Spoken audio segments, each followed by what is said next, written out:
I'm Ralph Engelman of Long Island University. Today is October 28th, 1999. I'm conducting an interview with Sidney Lumet in New York City.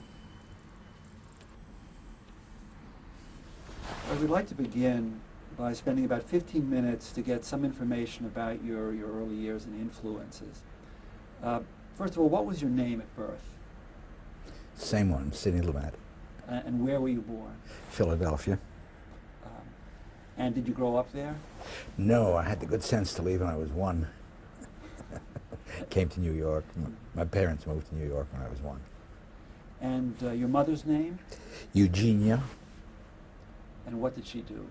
She, when I was a kid, my father had a radio show, Yiddish radio, Jewish radio, and she acted in that, but otherwise that was her only work, her only professional work. Mm-hmm. And your father's name? Baruch, B-A-R-U-C-H. And what work did he do? He was an actor in the Yiddish theater. Mm-hmm. Now, at age 4 in 1928, you made your acting debut. How did this come about? My father was doing a Jewish soap opera called the Brownsville Zeder, the Brownsville grandfather. That's Brownsville, Brooklyn, not Brownsville, Texas. And he wrote it and directed it and played 2 parts, five times a week, 5 across the board, 15-minute show. And he got $35 a week. So, which during the Depression was an enormous amount of money. And so he needed every member of the family to chip in to play any part so that the money wouldn't leave. And so my mother played a part, and he had a part for an infant. And for some reason, I could cry like a baby. I knew how, used to amuse my parents enormously. And so he needed a baby crying and put me up on a chair, and away I went. Was that on WEVD? WEVD, which as you know, stands for Eugene V. Debs. I certainly do. Now, did you continue to act? Did you take any acting lessons? What happened was that the show was very successful. I still remember the sponsor was a man by the name of Dr. Julius Lunenfeld, a dentist who had an office on Orchard and Delancey Street in New York. And by the end of the 3 or 4 years that show was on, he had the entire second floor with 10 young dentists working under him. That's how successful the show was. So that what my father did was that the Yiddish theater was still, it wasn't in its glory days, but it was still quite a force on 2nd Avenue. There were about 12 theaters. And every holiday, he would, every Passover actually, he would write a play using the characters from the radio show. And he'd engage a theater, and we'd go in for a 2-week run. So because I was a character in the radio show, I therefore had to be a character in the theater. And from there, I started branching out into other jobs in the Yiddish theater. Now, tell me something about the Depression, how the impact it had on your family. Well, you know, you never realize that anything is extraordinary when you're living through it. It's only later. But as I say, he was so grateful, as we all were, for $35 a week, for 5 shows a week, with all of us playing parts. And the only impact of poverty, and it was living in very close to poverty, that we were aware of, that I was aware of, was we would move once a year. The reason you moved was whenever you took another apartment, you'd get what was called a month's concession, get a month's free rent. You only paid 11 months out of the year. And so if your rent was $15 or $20 a month, and moving cost $10. You picked up $10, and it was worth picking up everything, moving once a year to get that 1 month's concession. And during the 1930s, were you politically active at all? No, I wasn't. I was terribly aware. You know, there was a kind of cultural heritage among Jews that was basically socialist. A lot of it came from the Jews who had come over from Russia, where the involvement in the early socialist movements going back to the end of the 19th century, there were a lot of Jews involved, and that kind of basic mentality of justice, equality, taking care of one another. The number of Jewish fraternal organizations, for instance, were numerous and of various political denominations, but almost all of them to the left. It was only a question of more left or less left. There wasn't anything right-wing in any of it, or even centrist. And it would start largely with burial societies. The organization would have a plot of land in Queens, all of which still exists today. And by joining the Arbeiterring or Workmen's Circle or any of those organizations, you were assured of a burial plot. You also could take advantage of summer camp, because they almost all had summer camps. And so the sense of support for one another was just a big part of the cultural heritage. And that part of it, I didn't know it was politics, but that per se gave me a tremendous connection, in a way, with basically the left.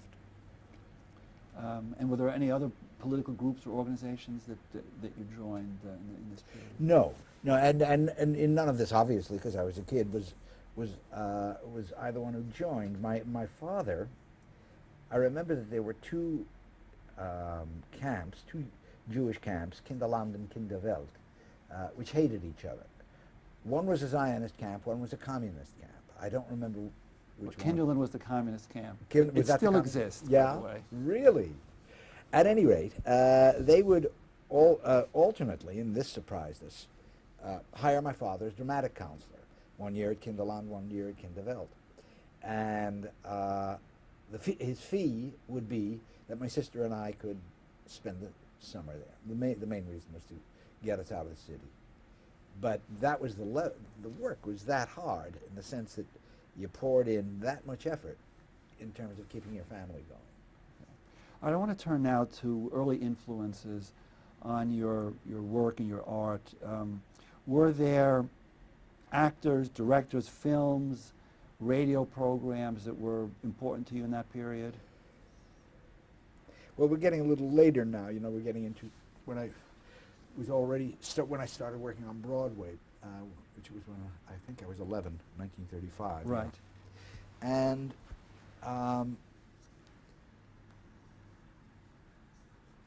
immediately there were enormous influences in the sense that I was working with major artists.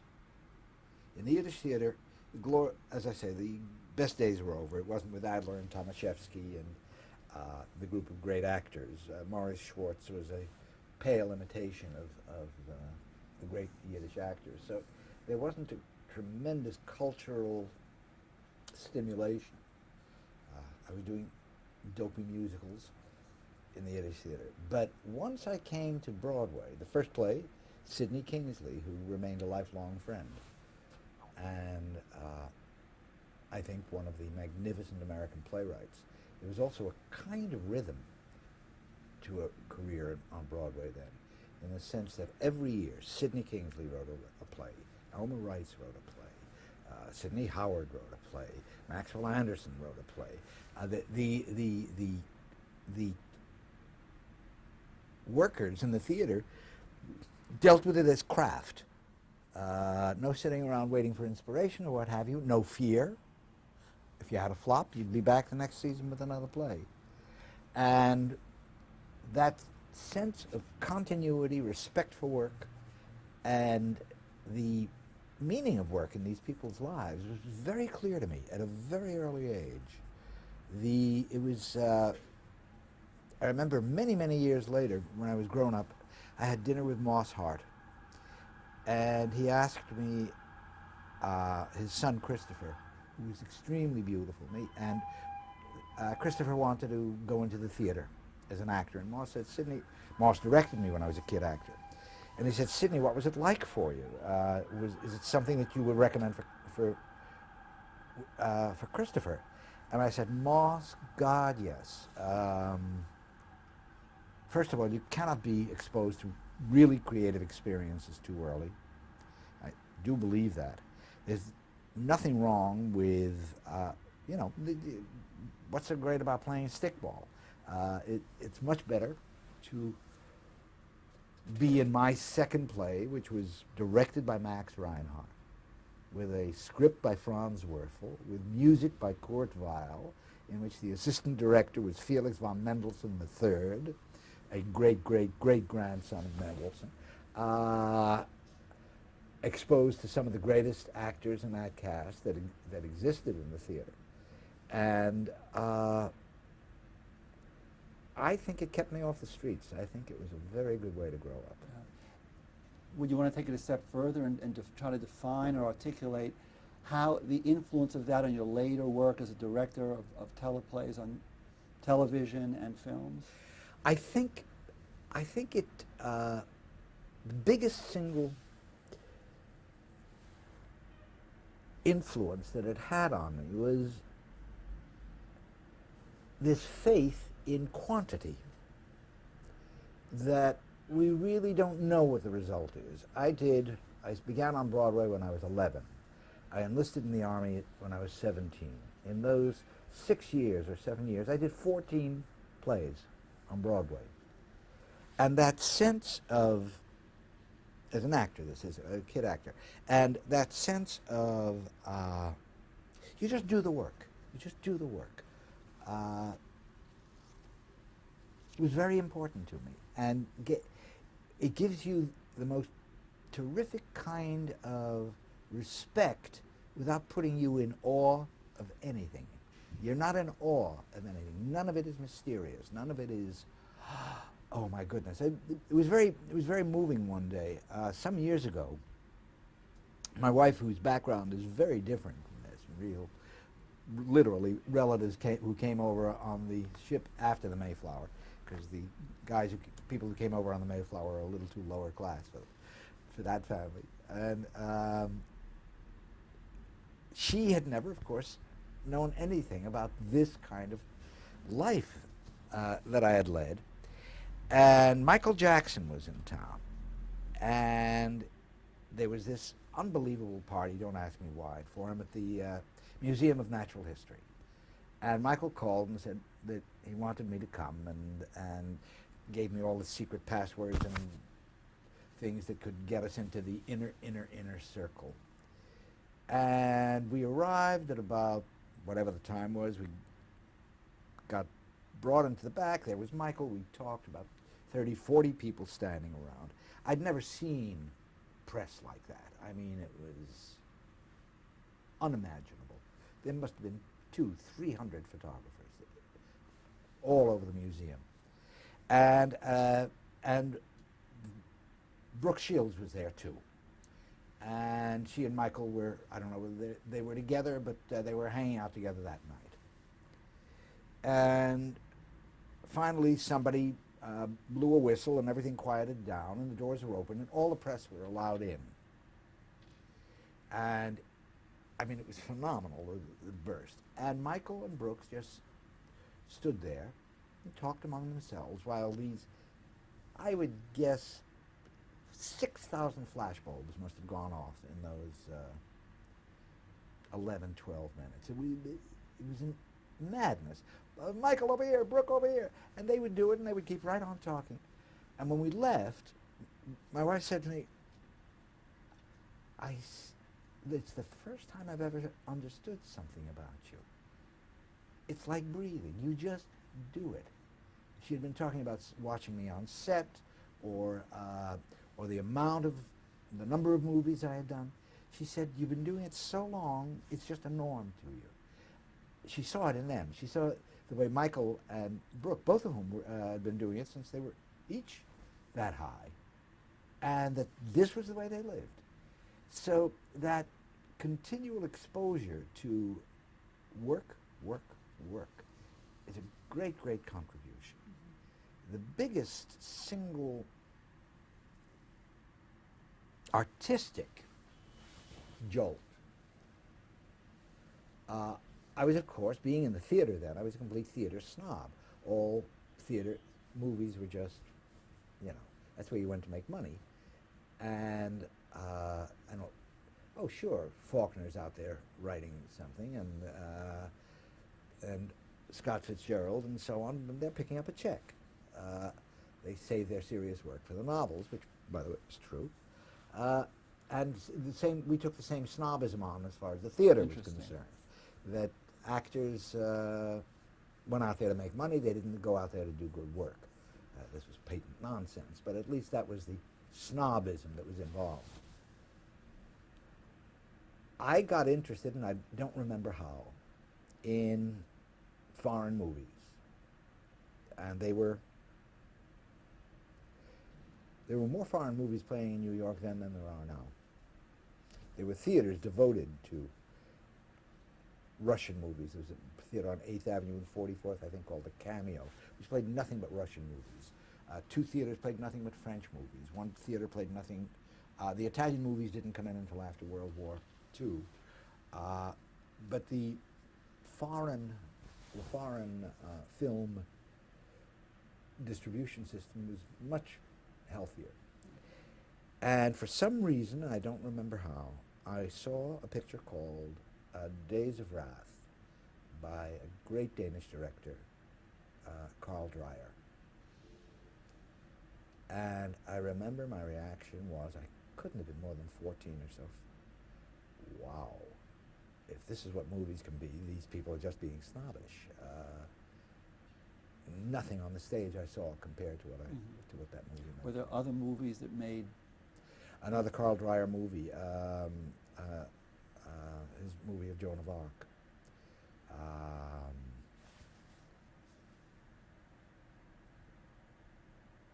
A wonderful Russian movie.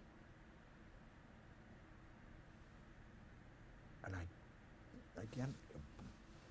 I don't know whether this was post-war or pre-war. I'm almost sure it was pre-war, called Beethoven Concerto, about a contest for children in Russia, a violin contest in which the culminating piece was playing the Beethoven Concerto with the Moscow Symphony Orchestra. I don't know why I remember that movie, but I do. So were American movies of less interest to you at the time? Mm-hmm. They were, except for Jimmy Cagney. James Cagney was it. And I was so naive about movies. When we lived on the Lower East Side, we lived all over the city and in every borough. But I remember at a very early age going down 14th Street, which had about, 10, 12 movie houses on it, and seeing James Cagney in this, and then across the street, James Cagney in that. And I couldn't understand how he got from this theater to that theater in time for his performance. Let me turn just to radio briefly. Was there any influence that radio really exerted on your consciousness, or comparable to what you've discussed in terms of film and theater? Possible. I wasn't even aware of it until today, until much later, which is that I remember so much of what I heard, the theme songs, and not just Uncle Don, Eddie Cantor's theme song, and what radio meant to us. My mother, who was a very distant person, I remember sitting, and she loved Eddie Cantor, and I remember sitting and listening to Eddie Cantor with her, and her laughing. And it was one of the few times I ever heard her really laugh.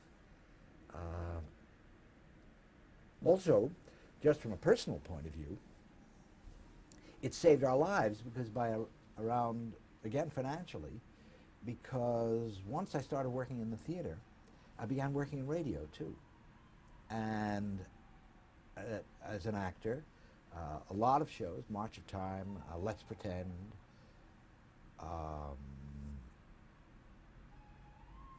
there was Theater Guild of the Air, which was a big, pretentious, dramatic show in which the director, now this was radio, the show took place at a theater, and you know, in every old theater there was always a prompter's box, which is actually the prompter is standing below stage level, and just his head is above stage level so he can prompt the actors.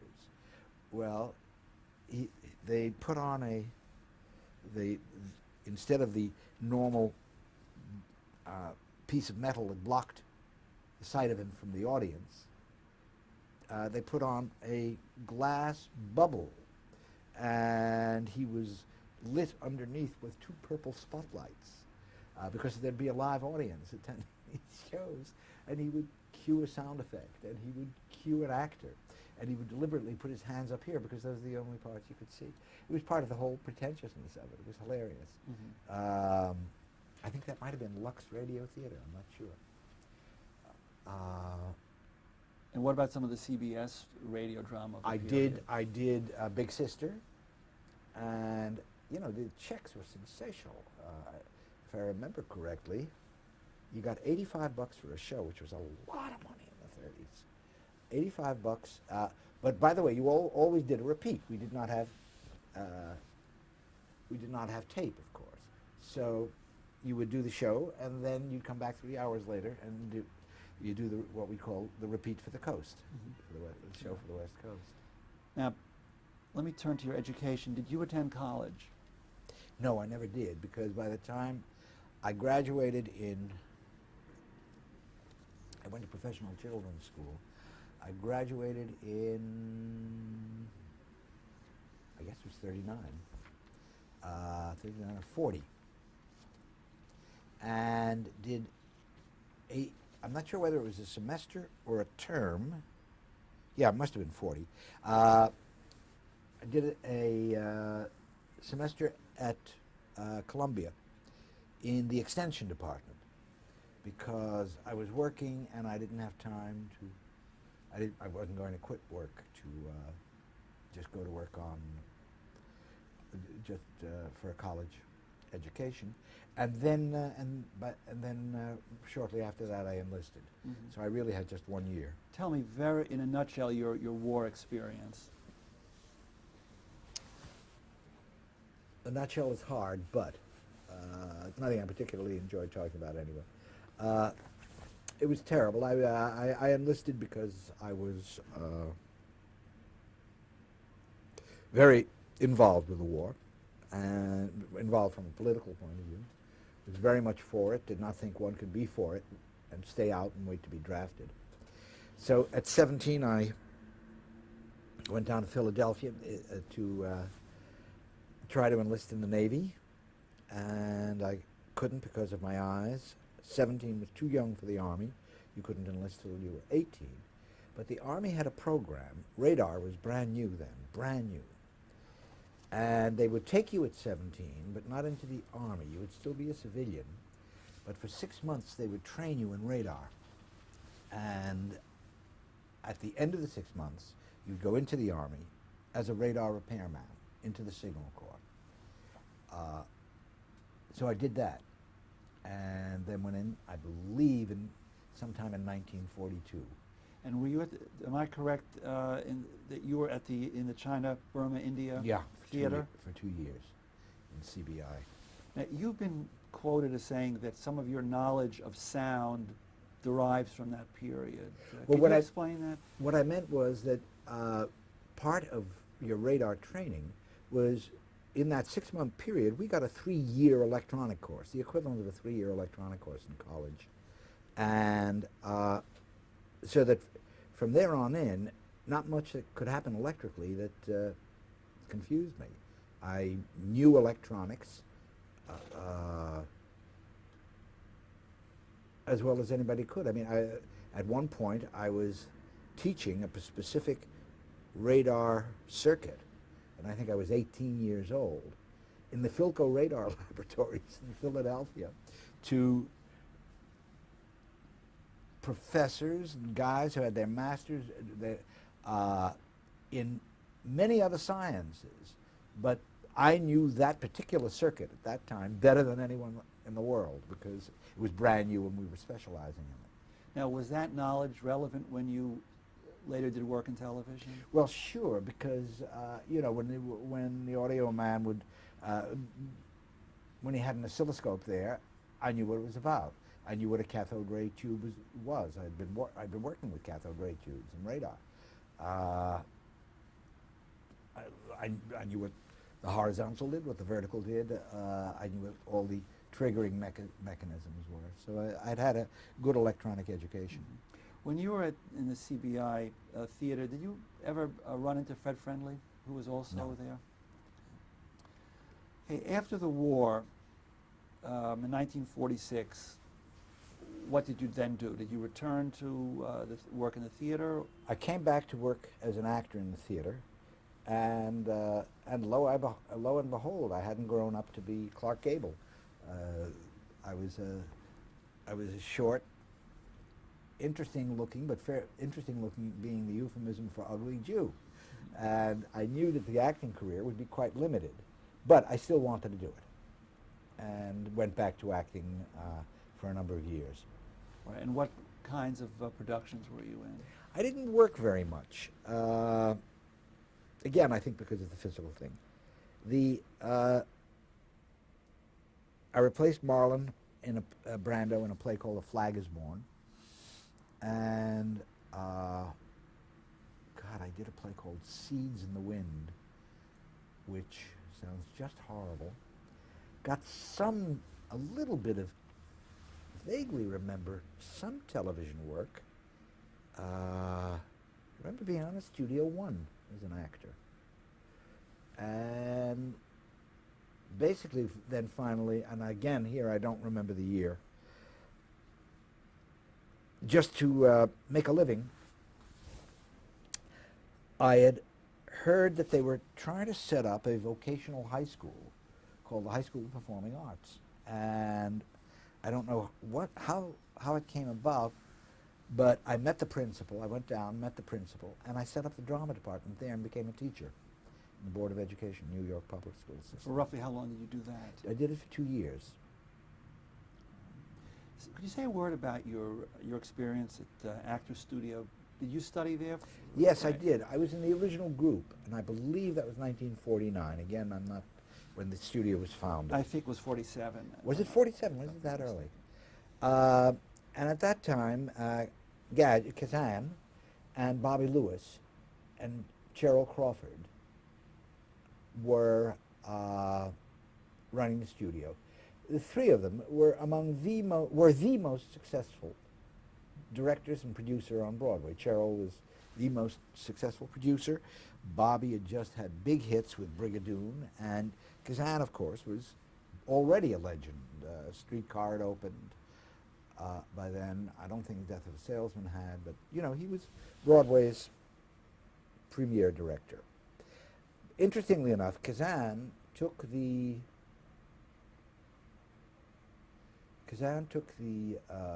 advanced class. The beginner's class, and Bobby Lewis took the advanced class. The advanced class was the loaded class, the one that you've heard, the legendary one where all the names were. Mm-hmm. And Marlon was not there. That's not true. But Monty Clift was, and Tom Ewell, and it was a heavyweight division. All right. Why don't we stop here and we'll continue in a minute. Okay.